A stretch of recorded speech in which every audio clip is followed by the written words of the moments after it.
புலி பத்து போட்டா போயிடும் அப்படிதான் நான் நினைக்கிறேன். ஏன்னா இந்த தேர்தல் நெருங்க நெருங்க இவங்களுடைய காமெடி எல்லாம் ஜனங்க மத்தியில சிரிக்க வைக்கிறதா இருக்குது.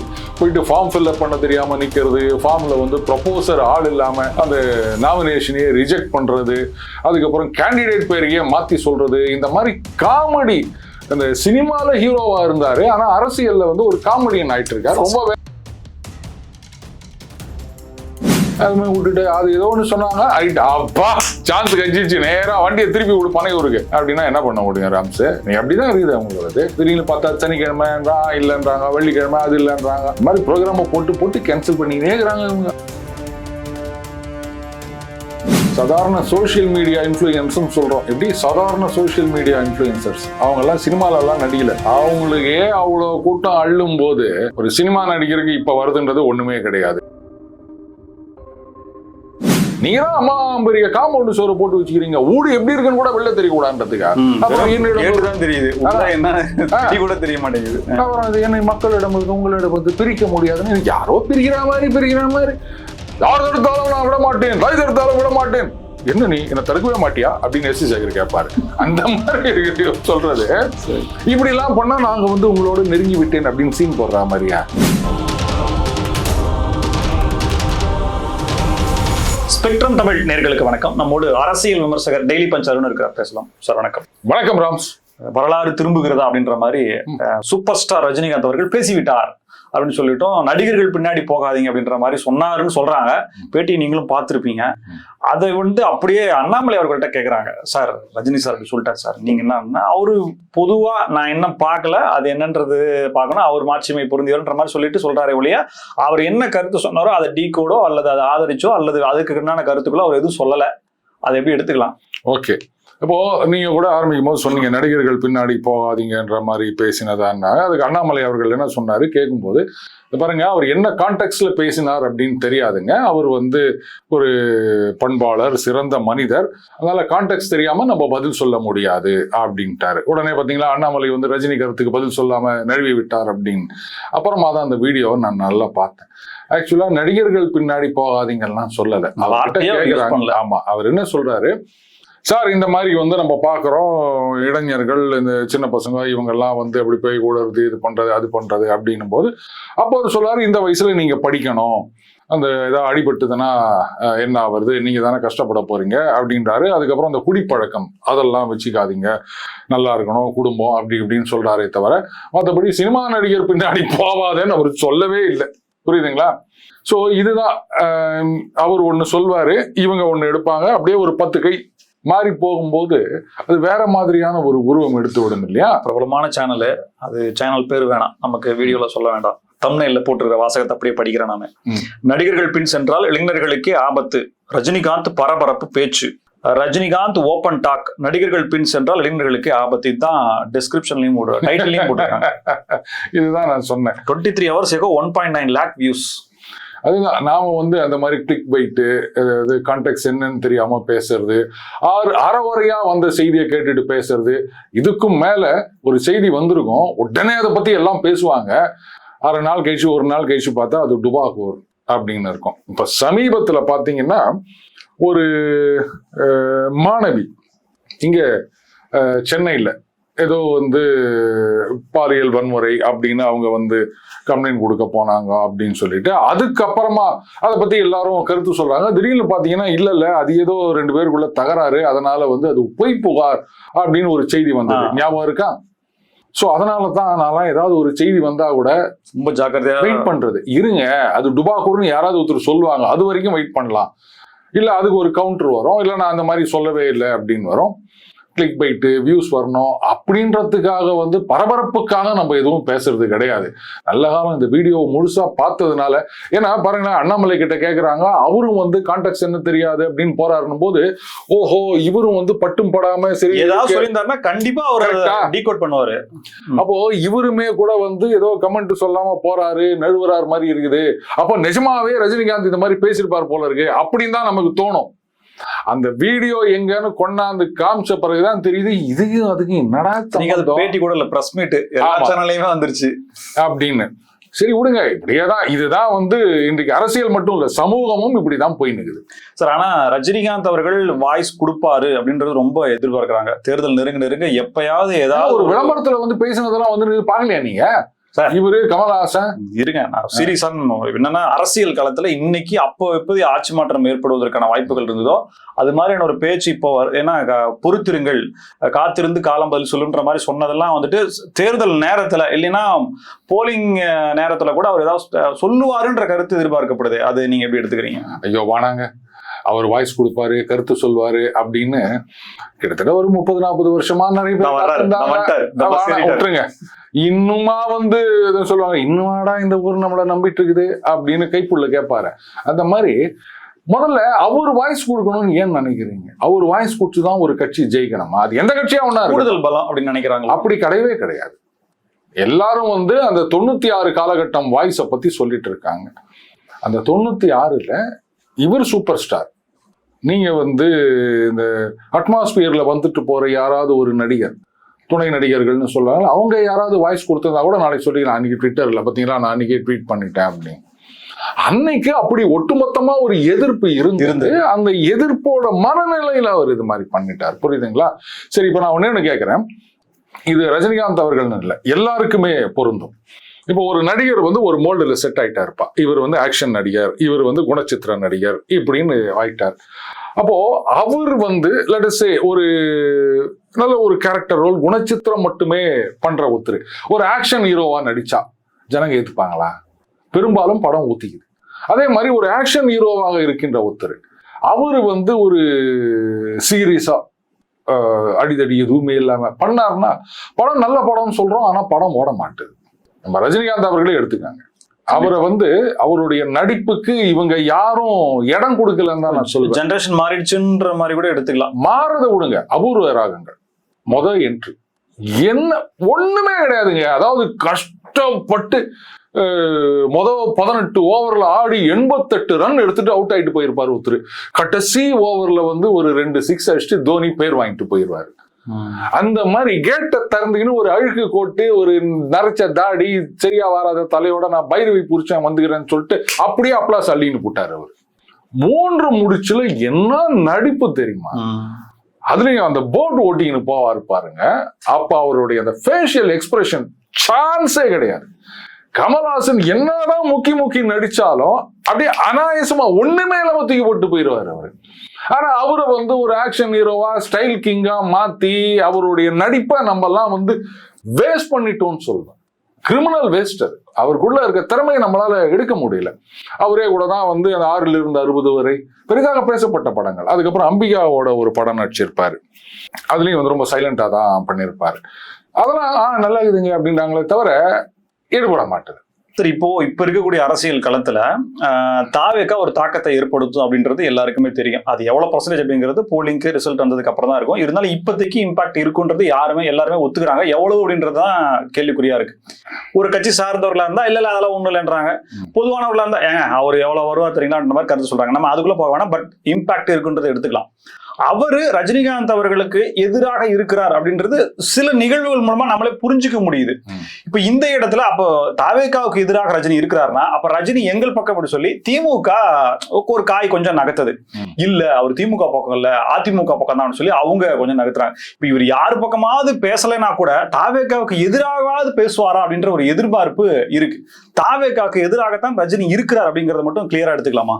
இது வந்து நீ எடுத்துக்கினாலும் எடுத்துக்காட்டாலும் அந்த காக்கா கழுகு அந்த கதை ஸ்டார்ட் ஆகுது. ஆமா. சோ அவங்க ரசிகர்கள் யாரும் சொல்ல போனா இப்ப இந்த விஜய் மாதிரியான ஒரு நடிகருக்கு இருக்க பிரச்சனையே என்னன்னா அவர் ரசிகர்களை தவிர ஈவன் நம்ம தம்பி ராமையா ரசிகர்கள் கூட இவருக்கு ஓட்டு போட மாட்டாங்க. இப்ப அவர் ஏதோ படம் வேற நடிக்கிறாராம், அது வேற இந்த படம் எங்களை நக்கல் பண்ணுதுன்னு வேற சொல்லிட்டு இருக்காங்க. ரைட், விட்டுருங்க. இதுதான் அவங்களுடைய பிரச்சனை. அஜித் ரசிகர்கள் தலையிலிருந்தாலும் போக மாட்டாங்க. அதுக்கப்புறம் அந்த காக்கா கழுகு கதை ரஜினி ரசிகர்கள் இருக்கு. இப்போ அஜித் ரசிகர்கள் தாவேக்காவுக்கு போட மாட்டாங்க அப்படின்னா அப்ப அவங்க வந்து வேற யாருக்காவது ஒருத்தர் போடுவாங்கல்ல. இப்ப தாவேக்காவுக்கு போடாம இருந்தாலே அவங்களுக்கான பலகீனம் தானே அது. அப்ப அது வேற யாருக்காவது பிளஸ் ஆகும்ல. இல்ல அதாவது நான் இவருக்கு போட மாட்டேன் அப்படிங்கறதே வந்து இன்னொருத்தருக்கான பலம் தானே அது. சரி, அதான் நான் சொல்ல வரேன். அதாவது நீங்க சொன்னீங்க இம்பாக்ட் அப்படின்னீங்க, இதை வந்து தமிழ்ல தாக்கம்னு சொல்லுவாங்க. நான் வந்து அது ஒரு சின்ன வீக்கமா கூட இருக்கலாம் அப்படின்றேன். மிகப்பெரிய தாக்கம் கிடையாது, ஒரு மிகச்சிறிய வீக்கம், அவ்வளவுதான். அது வந்து கொஞ்சம் புளி பத்து போட்டா போயிடும் அப்படிதான் நான் நினைக்கிறேன். ஏன்னா இந்த தேர்தல் நெருங்க நெருங்க இவங்களுடைய காமெடி எல்லாம் ஜனங்க மத்தியில சிரிக்க வைக்கிறதா இருக்குது. போயிட்டு ஃபார்ம் ஃபில்அப் பண்ண தெரியாம நிக்கிறது, ஃபார்ம்ல வந்து ப்ரொபோசர் ஆள் இல்லாம அந்த நாமினேஷனையே ரிஜெக்ட் பண்றது, அதுக்கப்புறம் கேண்டிடேட் பேரையே மாத்தி சொல்றது, இந்த மாதிரி காமெடி. அந்த சினிமால ஹீரோவா இருந்தாரு, ஆனா அரசியல்ல வந்து ஒரு காமெடியன் ஆயிட்டு இருக்காரு ரொம்ப வேகமா. சார் ஒரு சின்ன சின்ன தவறுகள் நடக்கிறது இயல்பு தானே, எக்ஸ்கியூஸ் கொடுக்க மாட்டீங்களா? ராம்சே, இப்போ நீங்க ஒரு சினிமா எடுக்கிறீங்க, நாளைக்கு நீங்க ஒரு டைரக்டர் எடுக்கிறீங்கன்னு வச்சுக்கோங்களேன், படத்துல வந்து ஓட்டை இருந்தது, சொதப்பலா இருந்ததுன்னு சொன்னா, சார் ஃபர்ஸ்ட் டைம் படம் எடுக்கிறேன் சார். டேய், நீ எத்தனை தடவை எடுத்துட்டு போய், இல்ல ஃபர்ஸ்ட் டைம் காசு கொடுத்து படம் பாக்குறவன் நானு, அந்த கொடுத்த காசுக்கு படம் இருக்குதான்னு பார்ப்பேன். அந்த மாதிரி ஓட்டு 5 வருஷம் என்ன ஆள போறேன் நீ, அதுக்காக வந்து ஃபர்ஸ்ட் டைம்ங்க இதெல்லாம் இது பண்ணிக்கங்க அப்படின்னு சொன்னா, டேய் தலையெழுத்தே மாறி போடும்டா, இப்படிதானே ஜனங்க யோசிப்பாங்க. அடுத்தது மற்ற ரசிகர்கள் யாரும், ஏன்னா இன்னைக்கு சினிமான்றது எப்படி ஆயிடுச்சுன்னா, நம்ம படம் நடிப்பு கதை இதை வச்சு படம் ஓடணும் அப்படின்றத விட நம்ம ரசிகர்களை உசுப்பேத்தி விட்டு, ஏன்னா ரசிகர்களுக்காக தானே நீ படம் எடுக்கிறாங்க, டோட்டல் ஜெனரல் ஆடியன்ஸ்க்கு யாரும் படம் எடுக்கிறது கிடையாது. ஸோ என்ன பண்றாங்க அவங்க ரசிகர்கள், இன்னும் பில்டப் பண்ணு, இன்னும் பில்டப் பண்ணு, இப்படியே இந்த பில்டப்னு ஓவர் பில்டப்பா போயினுக்குது. அந்த ரசிகர்களும் எவ்வளவு நாள் தான் பாவம் உள்ளுக்குள்ள அடி வாங்கின்னு வெளில வந்து ஆசம் வேற லெவல் அப்படின்னு ஓளறிட்டு போவான் சொல்லுங்க. அப்போ மத்த யாரும் பார்க்க கூடாது, இது வேற சண்டை வேற மூட்டி விடுறது இந்த ரசிகர்களுக்கும் அந்த ரசிகர்களுக்கும் அப்படின்னு. இது நம்ம நிறைய பாத்துக்கிறோம். ஏன்னா அப்பதான் ரசிகர்களை அப்படியே நம்ம ஒரு இதுல வச்சிருக்கோம், அப்பதான் வந்து படம் பார்ப்பாங்க அப்படின்னு. இப்படி எல்லாம் வச்சுமே படம் ஓட மாட்டுது. பாடத்தையே ஓட்ட முடியல, நீங்க தான் வந்து ஒரு தாக்கத்தை ஏற்படுத்த போறீங்களா? அதனாலதான் நான் சொல்றேன் இது வெறும் சின்ன வீக்கம் தான் அப்படின்னு. வில்லிவாக்கத்துல இருந்து டி நகர் வர்றதுக்கு 1 மணி நேரம் டைம் கொடுத்தாங்க, அதனால எனக்கு 10வது சொல்லிட்டு கேன்சல் பண்ணார், கேம்பெயினை கேன்சல் பண்ணாரு. இப்போ ஒரு அரசியல் தலைவரா, நடிகரா விட்டுருங்க, ஒரு அரசியல் தலைவரா, ஒரு கட்சியின் தலைவரா, வருங்கால முதலமைச்சரா இவர் எடுத்த இந்த ஸ்டாண்ட் வந்து சரியா? அதாவது வில்லிவாக்கத்துல இருந்து டி நகர் வரதுக்கு 1 மணி நேரம் பத்தாதா? இல்ல, நான் ஒண்ணு சொல்றேன். ஏதாவது ஒரு இது பள்ளிக்கூடத்தில் படிக்கும்போது என்ன பண்ணுவோம், திடீர்னு நினைச்சு, அம்மா இன்னைக்கு வயிற்று வலிக்குது ஸ்கூல் போக மாட்டான் அப்படின்னுவான். வயிற்று வருவோம், வயிறுல நல்லா தானே இருக்குது, இல்லம்மா உள்ளுக்குள்ள வலிக்குதுமா, இது வேற வயிற்று வலினா வயிறு சூடா இருக்கும், எங்கம்மா அது வேற ஒண்ணு சொல்லுவாங்க, தலை வலிக்குதுமா, எதையாவது ஒரு காரணம் சொல்லி இல்ல அவ்வளவுதான் ரிசல்ட். அந்த மாதிரி இவர் பனையூரை விட்டு வெளில வராம இருக்கிறதுக்கு என்ன காரணம் தேடலான்னு பார்த்து நிற்கிறாரு. இங்க வந்து அதை கொடுக்கல, அங்க வந்து இதை கொடுக்கல. ஏன் மற்ற தலைவர்கள் எல்லாம் போல, அவங்க எல்லாம் வந்து ஊரா போய் சுத்திட்டு வரல, என்ன இவருக்கு மட்டும் தானா இந்த மாதிரி? இல்லையா நீங்க சொல்லுங்க, பாருங்க 1 மணி நேரம் தான் ஒத்துக்கிறீங்க, அது பக்கத்துல எங்கேயா மெட்ரோ இருக்குதா, அதுல ஏறிவாங்க. ஐயோ மெட்ரோ ஏறுனா மெட்ரோவே இதுவாயிடும், இல்ல வந்து எலக்ட்ரிக் ட்ரெயின்ல ஏறுங்க, ஏதோ ஒண்ணு பண்ணுங்க, இல்ல வர முடியாதா, இல்ல போலீஸ் கிட்ட சொல்லுங்க, அது பாருங்க போறாரு கொஞ்சம் வழியில இது பண்ணுங்க, ஏதோ ஒண்ணு பண்ணுங்க. அது மாதிரி விட்டுட்டு அது ஏதோ ஒண்ணு சொன்னாங்க, ரைட் அப்பா சான்ஸ் கழிச்சு நேரா வண்டியை திருப்பி விடு பனையூருக்கு அப்படின்னா என்ன பண்ண முடியும் ராம்ஸ்? அப்படிதான் இருக்குது அவங்களோடது. திடீர்னு பார்த்தா சனிக்கிழமைன்றா இல்லைன்றாங்க, வெள்ளிக்கிழமை அது இல்லைன்றாங்க, இந்த மாதிரி ப்ரோக்ராம போட்டு போட்டு கேன்சல் பண்ணினே இருக்கிறாங்க இவங்க. இதனால பாதிப்பு வரும்ன்றீங்களா? அது வாக்குகளாக சதவீதம் குறையும் நினைக்கிறீங்களா? இல்ல 234 விஜய் வச்சுட்டாங்களா, பொம்மை வேற வச்சிருக்காங்க. 33 எடப்பாடி தான் இல்லைன்னா போச்சு. ஓ ஓகே, அத பொம்மை வச்சிருக்காங்கல்ல அவங்க. அப்ப 32 ஏதாவது ஒரு தொகுதியில 2 தொகுதி, அப்ப 30 பாரு நீங்களே 33 சார், 33ல அவர் 2, ஆமா அப்போ 31. ஆமா. சோ அப்ப 231 பொம்மை வச்சுட்டாங்கல்ல, அந்த பொம்மையை வச்சுதானே அவங்க கூப்பிட்டு போறாங்க. அப்புறம் இவர் எதுக்குப்பா சொல்லுவாரு, அந்த 2துலயும் எதுக்குப்பா நான் போனோம், அந்த பெரம்பூர் திருச்சி கிழக்கு அங்கேயும் 2 பொம்மையை வச்சிருக்க, ஜனங்களுக்கு ஒண்ணும் தெரியாது அப்படின்றாரு.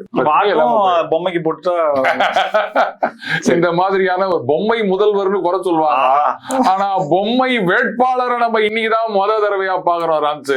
சரி, போகக்கூடிய இடங்கள் எல்லாமே வந்துட்டு கூட்ட நெரிசல் காரணமா வாகனங்கள் விபத்துல ஏற்படுது.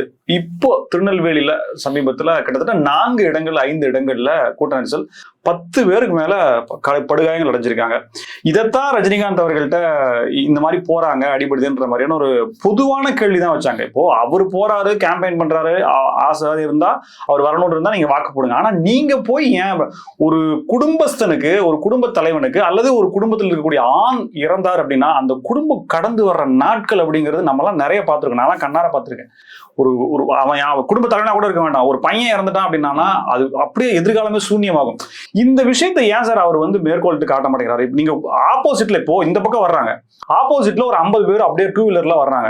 இது உனக்கு அந்த பக்கம் நேரா வர்றவனும் ரூல்ஸை ஃபாலோ பண்ணி வர்றவனுக்கும் பாதகமா ஆகுது. இப்ப இது ஏன் சொல்ல மாட்டேங்கிறாரு? மாசா கொடுத்தா வாங்குறாரு, தர்பூசணி தூக்கி போடுறாங்க, யார் மேலேயாவது விழுந்துருமான்ன்றது தெரியல, துண்டை தூக்கி போறதா வாங்குறாரு. இந்த பழக்கம் எல்லாமே விஜய் அவர்கள் என்டர் ஆனதுக்கு பிறகுதான் வருது அப்படிங்கிறது ஒரு கோடா இருக்கு, ஒரு வேல்யூவான பாயிண்டா இருக்கு. நீங்க என்ன நினைக்கிறீங்க? இவர் பிடிக்காம விட்டாலோ இல்ல கீழே விழுந்தாலோ அது தப்பான்னு விழுந்து பின்னாடி ஒருத்தன் பைக்கில் வருவான், விழுந்து உடைப்பான். இப்போ நீங்க இது சொல்லும் போது எனக்கு இன்னும் ஞாபகம் வருது. அவர் பாருங்க, அவளுக்கு அவ்வளவு பெரிய கூட்டம் வருகின்றது, ஆதரவு இருக்கின்றது, செல்வாக்கு இருக்கின்றதுன்னு சொல்லுவாங்க. சில இன்ஃப்ளூயன்சர்ஸ் இருக்காங்க தெரியுமா சோசியல் மீடியால, இந்த பைக்கை வச்சுட்டு போறது இல்ல ஏதாவது ஜோக் சொல்றது, இது மாதிரிலாம் இருக்காங்க தெரியுமா? அவங்க ரோட்ல இருக்கீங்கன்னா அவங்க பின்னாடி எத்தனை கூட்டம் வந்திருக்கு பாத்திருக்கீங்களா? சாதாரண சோசியல் மீடியா இன்ஃப்ளூயன்ஸ் சொல்றோம். எப்படி சாதாரண சோசியல் மீடியா இன்ஃப்ளூயன்சர்ஸ் அவங்க எல்லாம் சினிமால எல்லாம் நடிகல, அவங்களுக்கே அவ்வளவு கூட்டம் அள்ளும் போது ஒரு சினிமா நடிகருக்கு இப்ப வருதுன்றது ஒண்ணுமே கிடையாது. அது ஒண்ணு. அடுத்தது இந்த மாதிரி வராங்க, ராங் சைட்ல வராங்க, இது மாதிரி பண்றாங்க அப்படின்னு சொல்லும் போது அவர் வந்து கட் அண்ட் ரைட்டா சொல்லலாம், இந்த மாதிரி சொல்லல சார் அப்படின்னு. சமீபத்துல ஏதோ ஒரு செய்தி பார்த்தேன், அவர் வீட்டுல வந்து ஒரு டிவிஎஸ் 50 இருக்குது.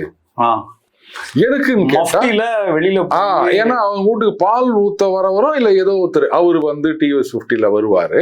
சோ அதனால அங்கேருந்து டிவிஎஸ் 50 வந்தா யாருக்கும் சந்தேகம் வராது. இவர் வந்து அதே மாதிரி ஹெல்மெட்டை போட்டு டிவிஎஸ் 50ல அப்படியே ஊரெல்லாம் சுத்திட்டு வருவார் அப்படின்னு. சோ அந்த கூட்டத்தை சேர்க்காம போகணும் அப்படின்னா அதுக்கு ஏராளமான வழிமுறைகள் இருக்கு. சரியா? கூட்டம் சேர்ந்தாதான் மாசு அப்படின்ற மாதிரி ஆயிப்போச்சு. அதனால கூட்டத்தை காமிச்சாகணும். ஓ, எடப்பாடியார் கூட்டத்துக்கு போறாரு, ஏராளமான ஜனங்க வராங்க. அங்க யாராவது இந்த மாதிரி பானட் மேல விழுந்து போரான்றது, மேல ஏறி குதிக்கிறது, வாட்டர் டேங்க்ல இருந்து குதிக்கிறது, இந்த மாதிரி எல்லாம் பண்ணி பாத்துக்கிறீங்களா நீங்க? ஏன்னா அவங்க எல்லாம் வந்து ஒரு அரசியலால் உந்தப்பட்டு வருகின்றார்கள். புரியுதுங்களா? அரசியல் தெரியுதோ இல்லையோ அது வேற விஷயம். அரசியல் ரீதியா தான் அவங்க எடப்பாடியாரை பாக்குறாங்க, அந்த கூட்டத்துக்கு வராங்க. ஆனா இங்க வரவங்களை விடுங்க, போற தலைவருக்கே அரசியல் தெரியாது, அப்புறம் நீங்க அவங்கள மட்டும் குறை சொன்னா நியாயமா ராம்ஸ்? இதுல நிறைய பேர் சொல்றாங்க உங்களுடைய தொண்டர்களை அரசியல் படுத்துங்கள்னு. ஏங்க தப்பு தப்பா பேசுனீங்க? முதல்ல அவங்க கட்சி தலைவரை அரசியல் படுத்துங்க நீங்க, அப்புறமா நீங்க தொண்டர்களை படுத்தலாம்.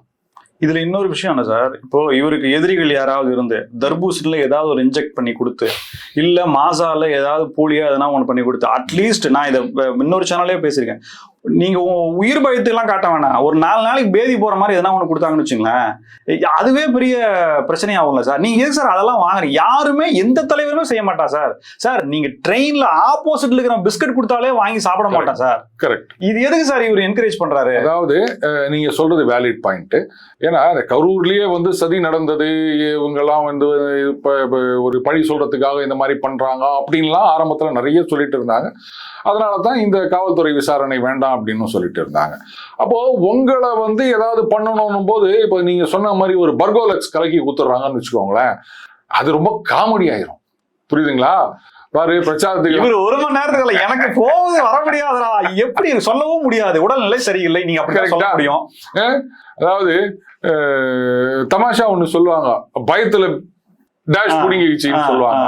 அதே மாதிரி சொல்லுவாங்க, பாருங்க தேர்தல் பயத்துல அவருக்கு இந்த மாதிரி ஆயிடுச்சு அப்படின்னு எள்ளி நகையாடுவதற்கு ஒரு சான்ஸ் கொடுக்குற மாதிரி இருக்குல்ல. இதெல்லாம் வந்து பாருங்க, தொண்டர்களோட எண்ணை வந்து உங்களிடமிருந்து பிரிக்க முடியாது. இப்ப யார் பிரிச்சு விட்டாங்க? பனையூர்ல இருக்க அந்த காம்பவுண்ட் கேட்டு தான் பிரிக்குது.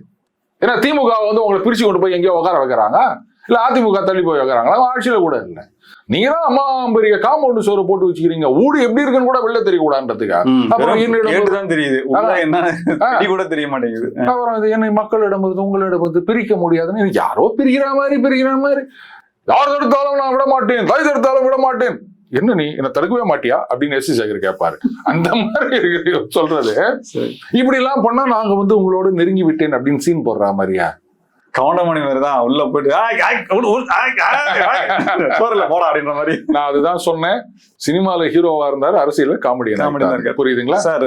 30 ஆண்டுகளாக இல்லாம நான் அரசியலுக்கு வர்றேன், அரசியல்ல நான் ஒரு குறிப்பிட்ட இடத்தை பிடிக்கிறேன்றதை தெரிஞ்சுக்கிட்டு என்னுடைய எதிரிகள், என்னுடைய மனைவி, அவர் அந்த பேரை சொல்லல, பட் அவர் தான் மீன் பண்றாருன்றது தெளிவாவே தெரியுது. அந்த விஷயத்த ஒரு பர்சனல் விஷயத்த கூட இன்னைக்கு திருநெல்வேலி இதுல பேசியிருக்காரு. இப்போ இதை நீங்க எப்படி எடுத்துக்கிறீங்க? அவரு அரசியல் வயப்பட்டுக்கிட்டு வர்றாரு அப்படின்ற மாதிரி எடுத்துக்கிறீங்களா, இல்ல இன்னும் பண்படுது இந்த மாதிரி டீல் பண்ணக்கூடாது அப்படின்றது இதுல உங்களுடைய கருத்து என்ன?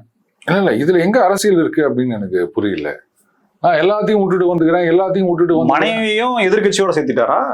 இல்ல, அதாவது ஒண்ணு சொல்றாரு, நான் எல்லாத்தையும் விட்டுட்டு வந்திருக்கேன், சினிமாவில் இருக்க எல்லாத்தையும் திறந்து விட்டு வந்திருக்கின்றேன் அப்படின்னு. அவங்க கட்சியில 200 கோடினாங்க, அப்புறம் 500 கோடி வரைக்கும் வருஷத்துக்கு சம்பாதிக்கிறாருனாங்க. அப்ப இத்தனை வருஷம் சம்பாதிச்சது அவருடைய சொத்து மதிப்பு என்னன்னு பார்த்தா சம்பந்தமே இல்லை. சரி ரைட்டு விடுங்க, செலவாயிடுச்சு, இவ்வளவுதான் சொத்து அப்படி வச்சுக்கலாம். நம்ம அவ்வளவு கோடி எங்க செலவு பண்ணாரெல்லாம் நம்ம கேட்கக்கூடாது. அவர் இஷ்டம், அவர் செலவு பண்றாரு, நீ என்னத்துக்கு இதெல்லாம் கேட்கற அப்படின்னு திருப்பி திருப்பி பாத்தீங்களா என்ன இது மாதிரி பண்றாங்க, என்ன பழி வாங்குறாங்க, என்ன அது பண்ணிட்டாங்க, நான் அதை வச்சு இது பண்றேன், இதெல்லாம் விட்டுட்டு வந்துக்கிறேன். இதெல்லாம் எனக்கு என்னத்துக்குங்க? நீங்க எவ்வளவு ஒன்னா பணத்தை விட்டுட்டு வாங்க, அதை விட்டுட்டு வாங்க. ஏன்னா இப்போ அதுல ஒருத்தர் போட்டு இருந்தாருங்க, ஏதோ ஒரு தனியார் நிறுவனத்துல வேலை பண்ணிட்டு இருக்கிறாராம், தலைவருக்காக நான் அதை விட்டுட்டு வந்தேன். இந்த மாதிரி நிறைய பேர் சொல்லி பார்த்துக்கிறோம். இந்த மாதிரி ஒரு வேலை செய்யறவங்க உங்க மேல இருக்க ஒரு ஆர்வத்தினால அவங்க வேலையை விட்டுட்டு வராங்க அப்படின்னு சொன்னா நாளைக்கு சோத்துக்கு கஷ்டப்பட போறாங்க அவங்க வேலை இல்லைன்னா, unless they have lot of சொத்து. ஆனா நீங்க இதை விட்டுட்டு வந்துட்டீங்கன்னா நாளைக்கு ஐயோ நாளைக்கு எப்படி வீட்டுல ஒலை கொதிக்கிறது அப்படின்னு கஷ்டப்பட்டு போறாங்க. கோடிக்கணக்கில் வச்சுக்கிறீங்களே, அதுல அப்படி கிள்ளி கூட நீங்க யாருக்கும் கொடுக்க மாட்டேங்கிறீங்கல்ல. நாங்க உங்களை கேட்கல, நீங்க கொடுக்கணும்னு கூட சொல்லல. பட் என்னமோ விட்டுட்டு வந்தானா ஏதோ சித்தார்த்தர் மாதிரி ராஜபோகத்தெல்லாம் திறந்துட்டு வந்த மாதிரில சொல்றாரு, சன்னியாசியா போற மாதிரி. இன்னும் அவர் வச்சுக்கிற கார் என்ன, முதலமைச்சர் ஏன் அவர் நினைச்சா தனி விமானத்துல போக முடியாதா? இல்ல எடப்பாடியாரோ இல்ல அண்ணாமலையோ இவங்கெல்லாம் தனி விமானம் பர்மனண்டா வச்சுக்கின்னு நான் எங்க போனாலும் அதுலதான் போவேன் அப்படின்லாம் போக முடியாதா?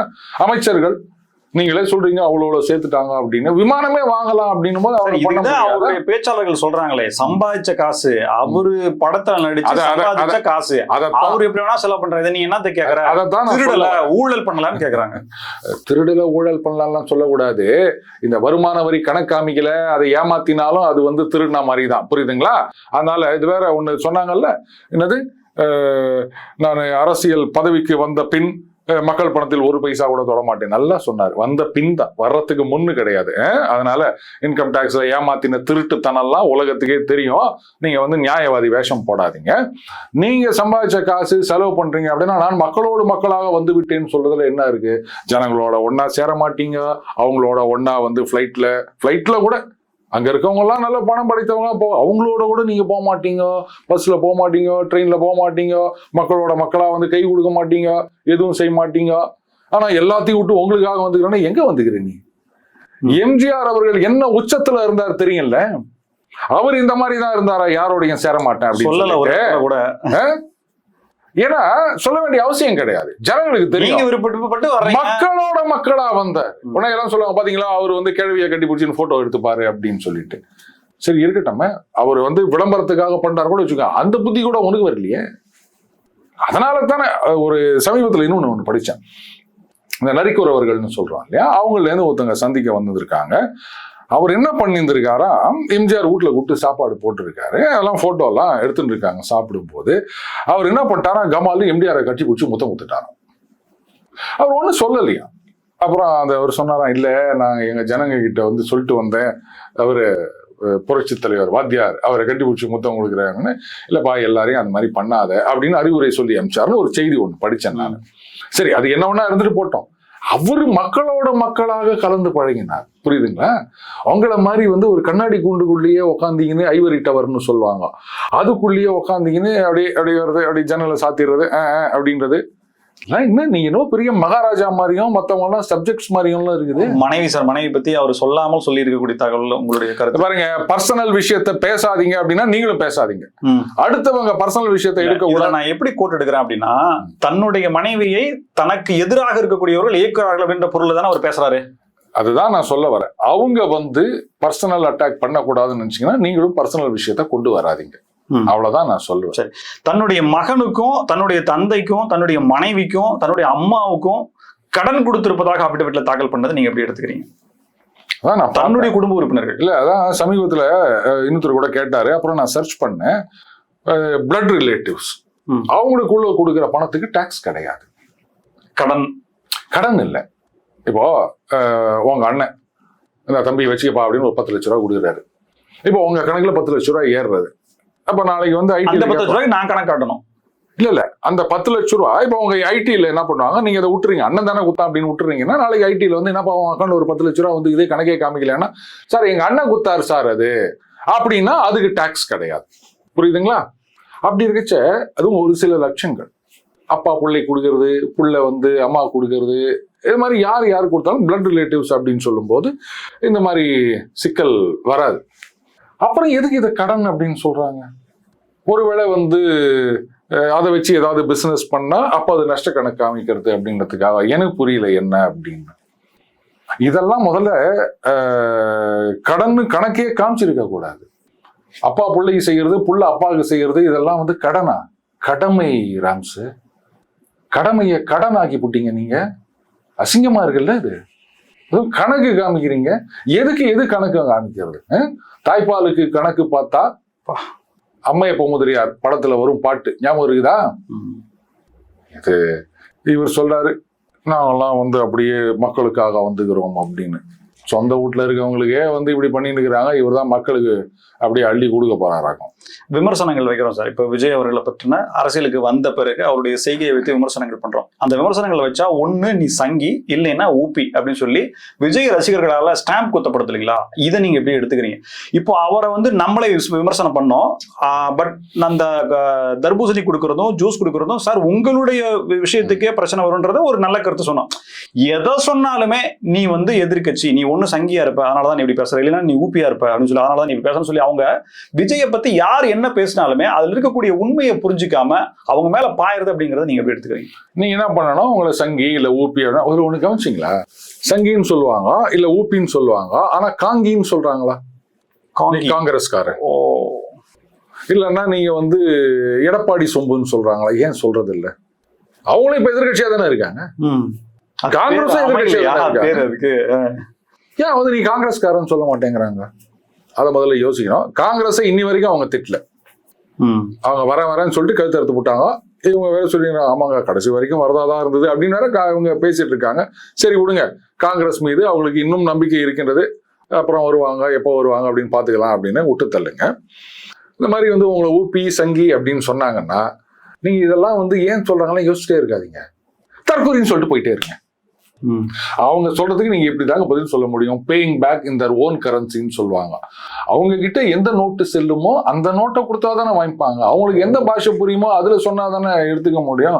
ஒரு ஜப்பான்காரர் வராருன்னு வச்சுக்கோங்களேன், அவர் வந்து ஏதோ நீங்க சைக்கிள்ல போய் இச்சிடுறீங்க, அவர் வந்து ஜாப்பனீஸ்ல வந்து சான்சி ஒசாகா மாகாகி அப்படின்னு ஒண்ணு திட்டுறாரு. அவர்கிட்ட போயிட்டு டே என்னடா விளக்கணும்னு சொன்னா அவருக்கு புரியுமா? அப்ப ஜாப்பனீஸ்ல திட்டணும். அந்த மாதிரி உங்களை சங்கி ஊப்பின்னு சொன்னாங்க, நீங்க தற்கொலைன்னு சொல்லி. பிரச்சனை என்னன்னா, ஒரு தவறு நடக்குது, அந்த தவறை ஒருத்தர் சுட்டி காட்டுறாரு, அந்த தவறுக்கு பக்கத்துல இருக்கக்கூடியவங்க அந்த தவறை புரிஞ்சுக்காம இருக்காங்கல்ல. இப்ப அவங்க நம்மளை குற்றம் சொல்றாங்க, நாம திருப்பி அவங்களை குற்றம் சொன்னோம்னா தவறுக்கான விஷயங்கள் அவரை புரிஞ்சுக்காம கடைசி வரைக்கும் அது அப்படியே தானே இருக்கு. அவங்க புரிஞ்சுக்கலையே. இப்ப நம்ம பிரச்சனை அதுதானே, நீ புரிஞ்சுக்கணும்டா அப்படின்றதான பிரச்சனை. நான் திருப்பி உன்னை திட்டுறது ஒன்றும் பெரிய விஷயம் இல்லையா? அதாவது ராம்சே, இன்னைக்கு இது மட்டும் இல்ல, பல இடங்கள்ல பாத்தீங்கன்னா நம்ம வந்து ஒரு விமர்சனம் வைக்கிறோம் அப்படின்னு சொல்லும் போது அதுக்கு ஒரு கவுண்டர். இப்ப நாம சொல்றோம், என்னங்க ஒரு 10 பேர் ப்ரப்போஸ் பண்ணணும், அது கூட உங்களால வாங்க முடியாதா அப்படின்னு கேட்டோம்னா இது ஏன் தப்பு நடந்தது? அந்த வேட்பாளர் வந்து இப்ப சொல்றாங்க அவரை கடத்தின் போய் வச்சிட்டாங்க அப்படி இப்படின்லாம் சொல்றாங்க. நான் கேட்கிறேன், ஒரு கட்சி ஒரு அதுவும் முக்கியமான ஒரு தொகுதி எடப்பாடி அப்படின்றது, அங்க வந்து ஒருத்தர் நாமினேஷன் ஃபைல் பண்றாரு அப்படின்னா அவர் மட்டும் போட்டு பண்ணணும்ல. நீங்க கட்சியில இருந்து ஒருத்தர் இருக்கணும்ல கூட, அந்த மாவட்ட நிர்வாகி அப்படின்னு ஒருத்தர் இருப்பாரு. அவர் வந்து அவருக்கு உட்பட்ட பகுதிகளில் யார் யாரெல்லாம் நாமினேஷன் ஃபைல் பண்றாங்க அதெல்லாம் கரெக்டா இருக்கா? இதெல்லாம் பண்ண மாட்டீங்களா நீங்க அப்படின்னா அதுதான் சொல்றேன். இவங்க ஒண்ணு ரசிகர் மன்றம் நடத்தின்னு இருக்கிறாங்க, அரசியல் கட்சி நடத்தல. அப்போ இந்த மாதிரி ஒரு விமர்சனம் வைக்கும் போது உண்மையா அரசியல் கட்சியா இருந்ததுன்னா அவங்க என்ன பண்ணிருப்பாங்க, ஏன் இந்த தப்பு நடந்தது? அப்ப மாவட்ட நிர்வாகி எங்க போனார்? இப்ப திமுக அதிமுக முதல்ல கேட்பாங்க, எங்கயா மாசே என்ன பண்ணிருக்கிற? ஒரு நாமினேஷன் ஃபைல் பண்ணிக்கிறா, ப்ரப்போசரே கம்மியா இருக்குது, உனக்கு உட்பட்ட மாவட்டத்துல வருது, நீ என்ன நீ பண்ணிட்டு இருக்க நீ அப்படின்னு பிடிச்சி கிழின்னு கிழிப்பாங்க. ஏன்னா அப்பதான் டவுன் த லைன் எல்லாம் சரியா நடக்கும். இவங்களுக்கு அது கூட தெரியல, என்ன பண்ணணும், இதுக்கு யாரை பொறுப்பாக்கணும், இனிமே நடக்காம என்ன பண்ணணும், அதெல்லாம் அவங்களுக்கு கவலை இல்லை. ஏன்னா இனிமே அவங்க வந்து கட்சி நடத்த போறதே கிடையாது 26க்கு அப்புறம். ஏதோ இன்னைக்கு வந்தமா தமாஷா பண்ணமா, அப்புறம் 26 எலெக்ஷன் மே 4ஆம் தேதி வந்த பிறகு அப்புறம் மே 7ஆம் தேதியோ 10ஆம் தேதியோ ஜனநாயகன் ரிலீஸ் பண்ணமா, அப்புறம் அது வந்து சக்சஸ் மீட் கொண்டாடினோமா, அதுக்கப்புறம் அடுத்த படம் கமிட் ஆனோமா, அது ரெட் ஜாயிண்ட்ல கூட கமிட் ஆகலாம், அவ்வளவுதான். படம் என்ன இது நீங்க இது வேற ஞாபகம் வச்சுக்க மாட்டாங்கன்னு நினைக்கிறீங்களா? கடைசி தேர்தல்னு நிறைய பேர் சொல்லிக்கிறாங்க இந்தியால. நீங்க என்னன்னா கடைசி படத்தை போய் ஞாபகம் வச்சுருக்கீங்க. அவங்க ரசிகர்கள் வந்து நாளைக்கு இல்லைங்க நான் மறுபடியும் சினிமாவுக்கு வரேன்னா அதெல்லாம் நீ வரக்கூடாதுன்னு சொல்ல போறாங்க. தலைவா நீ வா தலைவா, நீ சினிமால மட்டும் இருந்தா போதும் தலைவா. பிளாஸ்ட் பிளாஸ்ட் எங்கேயோ கேட்ட மாதிரி இருக்குல்ல இந்த டைலாக். நீ நடிக்க வச்சு எங்களை நடிச்சு எங்களை சந்தோஷப்படுத்தினா மட்டும் போதும் தலைவா அப்படின்னு இங்க ஏராளமான பேர் சொல்லிக்கிறாங்க. அதே மாதிரி இவர் ரசிகரும் சொல்லதான் போறாங்க, ஒரு நடிகை தான் போறாரு பாருங்களேன். மிக நன்றி சார், பல்வேறு தகவல்களுக்கு நன்றி ராம். மீண்டும் சந்திப்போம். மனிதர்கள் ஸ்பெக்ட்ரம் தமிழோட நன்றி நேயர்களே.